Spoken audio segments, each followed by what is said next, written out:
بسم اللہ الرحمن الرحیم۔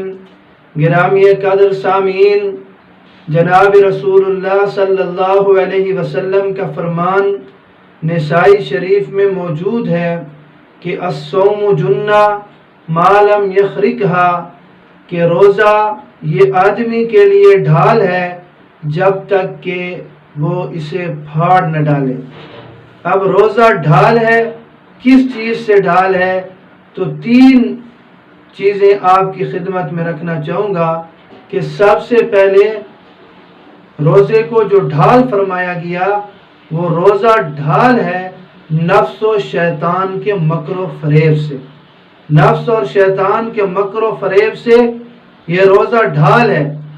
لہذا جس شخص کو خواہشات نفسانیہ وہ تنگ کرتی ہوں یا وہ شیطانی وساوس میں ہر وقت گرفتار رہتا ہو، روزہ اس کے لیے تیر بہدف علاج ہے۔ اس سے جوانی کا نشہ بھی اتر جائے گا اور وسوسوں سے نجات بھی مل جائے گی۔ اور دوسرا کہ روزہ یہ ڈھال ہے دنیاوی پریشانی اور مصائب سے، یہ روزہ ڈھال ہے دنیاوی مصائب اور پریشانیوں سے۔ روزہ بایمانہ ڈھال ہے کہ جو آدمی کثرت سے روزہ رکھے گا وہ دنیا کی مصائب اور پریشانیوں سے محفوظ رہے گا۔ تو روزہ مصائب سے اور دنیاوی پریشانیوں سے ڈھال ہے کہ جو روزہ رکھتا ہے وہ ان چیزوں سے بچ جاتا ہے۔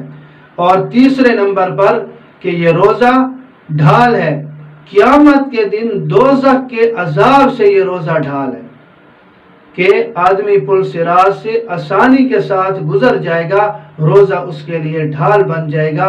اللہ رب العزت ہمیں رمضان المبارک کی قدردانی کی توفیق نصیب فرمائے اور ہمارے روزوں کو اپنی بارگاہ میں شرف قبولیت سے نوازے۔